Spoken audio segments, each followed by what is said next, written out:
Hello, everyone. Welcome to Developing Palettes. I'm Aaron Loomis coming to you from the Drew Estate Studio. With me today is Jiunn Liu, Seth Geis, and from the Bastani Studio, John McTavish. How you guys doing? I'm doing well. Doing all right, man. We're supposed to have a mild winter this year, but since it snowed right at Thanksgiving, I'm not sure that's true. So fingers crossed it warms back up and all the snow goes away. He's in Canada, if you're wondering about Thanksgiving, everyone. If you're watching this beforehand, just Yeah, Yeah. We started he's not celebrating Thanksgiving in American. the 1500s, by the way. He's not American. did you guys really start celebrating Thanksgiving? It's true. No shit. It was the Harvest Festival. Goes way back. All right. Well, I shouldn't say we, because obviously I wasn't celebrating. No, I know that, Harvest but Festival in the 1500s. your nation, which the territory of And the my country, nation wasn't really because we weren't a nation in the 1500s. You know, some trappers Territory, from yeah. Scotland, and they were hanging with the indigenous peoples. You know, who doing were the Harvest Festival. nations of Yes. indigenous people. There we go. So they were celebrating. Yeah. Little do they know we were gonna. Anyways, Yeah. Any hizzle. All right. So today we are talking about the Illusione Epernay Tuonela Le Monde. Cigar is a Toro 6 1/4 by 52. Comes out of the Raíces Cubanas factory in Honduras. Wrapper is Mexican San Andres. Binder and filler both undisclosed. Cigar is blended by Dion Giolito. Price point is $12.90, and the cigar is released in May of 2025. So with all that out of the way, June, what was your overall experience like with this cigar? Uh, Disappointment was the overall experience. John, how did you feel about this? Okay. But yeah, for sure disappointment. Um, it was so it just it tasted not like Illusione. It tasted. I get it. The tobacco and Aganorsa is not what it used to be and all that stuff. But in terms of like what I think about Dion and the way he blends and blending for such good balance and flavor, it's just not there. It was super dry, mouthfeel, cedar, black pepper, leathery, extremely leathery. The dryness of the cigar just kind of accentuated all those kind of flavors and made it drier. Retro gave it a big, black pepper spice. Just basically like cedar leather and dry.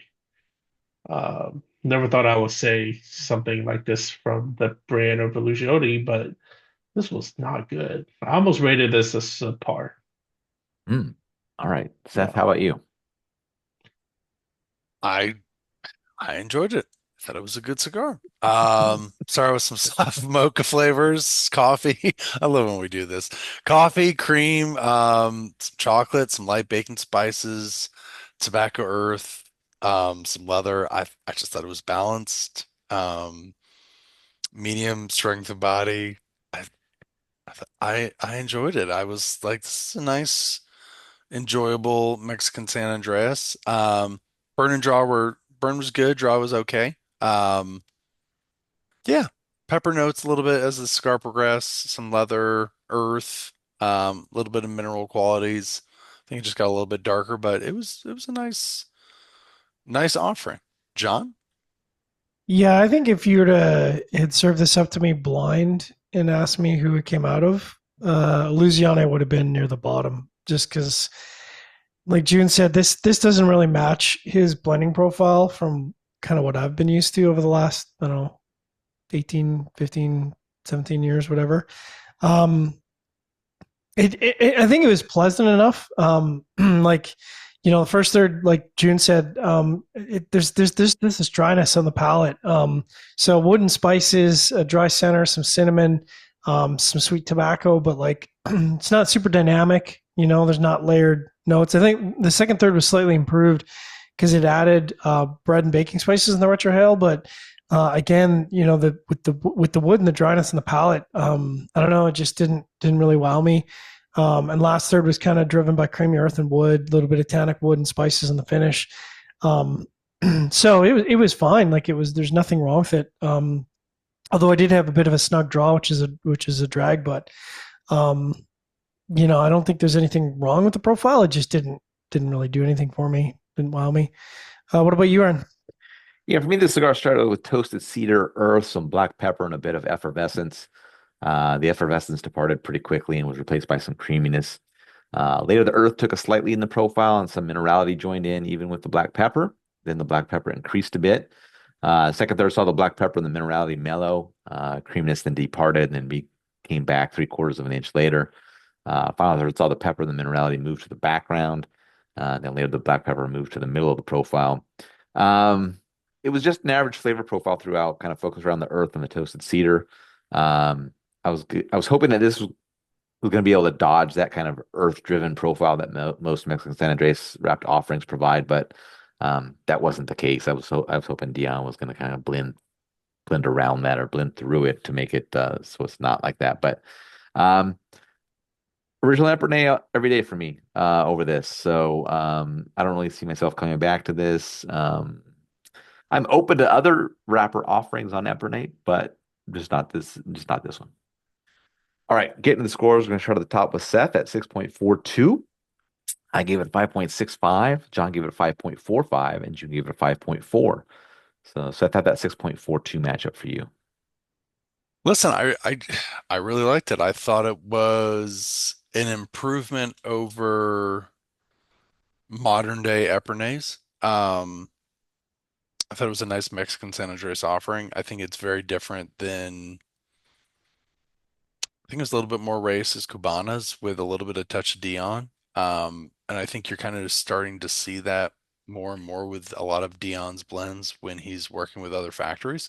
Um, and it's cool to I'd love to smoke all these cigars more recently and just kind of see what touches he puts on with all these factories and everything. But I liked it. I know we'll get into the end, and I'd love to talk more about Epernay because it's been a line that's been a favorite of mine for a really long time.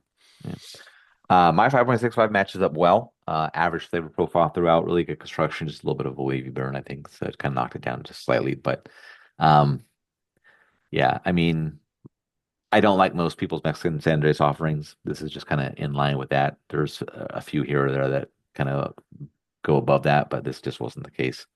All right, John, 5.45.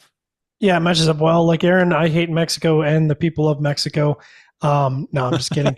I find that Mexican wrapped offerings tend to kind of fall into a category of like they're fine and like they're pleasant, and you smoke it and you're like, yeah, it's a fine cigar, but I don't often find that they sort of stand out from other offerings on the market. And I think for me, it was average all the way through with just a bit of a snugness on the draw. So that's how you get to that score.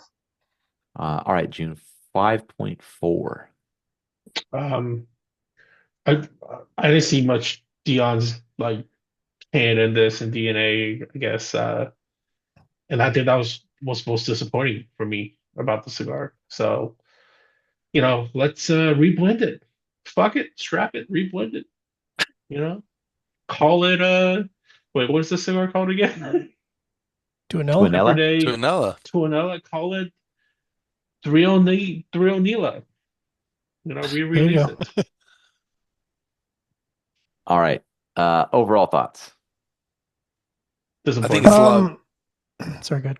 Man, we all have thoughts on this one. June, do you have anything more than disappointing, or is No, that? I don't know what else to expect out of. I don't know. It's like when you've known someone for so long doing the same thing that does it so well. It's like, where do you go from here? I'm not sure. What do you What mean? is the next chapter? What do you mean Right. that doesn't sell well? Like the fact that he's just So been, he I think he was the best at working with like Aganorsa tobacco back then when it was good. yeah, He was the best blender using Aganorsa tobacco, right? So I I've agree. known that for so long of Dion, and my wallet shows, right? Like I bought a ton of his illusionary stuff back then, and yeah. got duped on some of the more recent stuff, and I'm like, fuck, this is nothing what it is. I might as well just give it to college students or whatever. Uh, but uh, but I've known that of Dion for so long, and then and then recently see him like work with other factories like AJ and Racy's, right? Like uh and create these new blends that are such an offshoot of what he did is a bit confusing, right? It doesn't even seem like any of this fits in the profile within his like branding, even though he's trying to also rebrand. Uh, it's such an offshoot of what he's doing or what he has been doing, if that makes sense. Yeah, I know what you're saying. Yeah. And that to me is disappointing and confusing as well. How does that make you feel? It makes me feel hurt. Yeah. Like I'm hurt for Fred Warner, who makes so much money, and I'm a fanboy that he does not give a shit about. John, what were you gonna say? Yeah, I mean it's I miss when Illusione was weird and was Aganorsa and made some of the best boutique cigars that no one ever heard of. Um and they're phenomenal and I feel like as time goes on we're getting further and further away from the profile that I kind of associated with Illusione, and things change over time, but um time will tell whether the offerings at Oasis will be to my liking, but so far I think we've had two swings and a miss for me. All right, Seth. What were you Go going to ahead. say, Seth? This is a really good conversation. I'm feeling good about this. I mean, listen, it is nowhere near where Epernay was when it kind of was like seven, 10 plus years ago. I mean, it was just, I think Epernay was probably, I still think Epernay is, at the time, was one of the greatest brands released. I think it was just a wonderful, wonderful blend. And I mean, yeah, it really sucks. I mean, as Jiunn says, to be a huge fan of it and over the years see the deterioration of it. And I'm not blaming Dion for it. I think there's just a lot of factors into it. But it just wasn't what it was. And this isn't that, but I think this is better than I feel that it's better than some of his more modern stuff. It's instead of trying to create something that I don't know, you can't create it anymore. You can't do it anymore. You do something new or I don't know. Maybe you should just retire and Reno and play golf. But what Yeah, I'm else? sure he would love to do that. Yeah. Yeah. Yeah. And almost like this sounds bad. Like you know how they used to call Illusione the industry standard and what the industry loves to smoke, Mm. right? Now Yeah. it has become, wait, the industry doesn't know anymore who this brand is, right? Like everyone just talks about Illusione in terms of like, oh yeah, I remember back in the day. Yeah. It's unfortunate. I think, But and yeah, not Dion's fault. Like the obviously. funny thing is, I think Nick, and this is a here death. I think Nick Melillo wanted to become the next Dion, but got involved in the industry at just too late of a time that he never had the opportunity to show what he could do the way Dion did. I mean, Mm. he got there right when Aganorsa was on the decline, whenever that was. Yeah, well, he released that what he wouldn't say, Elwood right? Wednesday. Elwood Yeah, Wednesday. That was the high water mark of Aganorsa releases. yeah, man. Yeah. That's peak. That's when you get out of the market right there. You're like peak market, sell, sell, sell, Yeah. sell. Yep. Yeah, Get rid so of it for our all. listeners that's hearing this bitch, if you guys want a taste of what good Illusione tastes like, go fuck yourself. You can't. Just kidding. Well, you'd have to pull them. You'd have to pull them If from you my really humidor. care, I could get some shit out of my humidor for you to taste. I'll be nice. I'm Do you, do, June, you- do, you- do you go turning back, a June? new Do you leaf. occasionally go back and pull something and you're like, am I just remember? And these you light it and you're like, even after eight, Dude, 10 years, all the you're like, fucking oh time. fuck, this is so All good the Listen, time. all the time. I was at the beach this end of September, and while I was there, I smoked all these Tatuaje releases. Like, Mm. remember all of his J Oh, little, J yeah. twenty no, ones no, and yeah, and just some of these little. So it's been like a year since he's done like all these, like, I smoked like all the Corojo offerings and all those little right. Sumatra offerings and all the little broadleaf, and it's like some of the Mexican ones, and it's like when we smoked them, when we reviewed them, I like remember like, yeah, it was young, and a lot of us were like, it wasn't there yet. And some of them, it's like, there's they're a little bit better. I was like, wow, you can tell the time over this, and Mhm. this has got an improvement. And yeah, we're just listen, man, we're at the death rattle of this industry, man. Yeah. All right. If you're catching this video, be sure to like and subscribe and check out the full written review on the website, developmentpalace.com. Follow us on the social media channels, and you can catch all of our review recaps on podcasts, so iTunes, Google Play, and Podbean. Thank you for tuning in. We will catch you on the next one.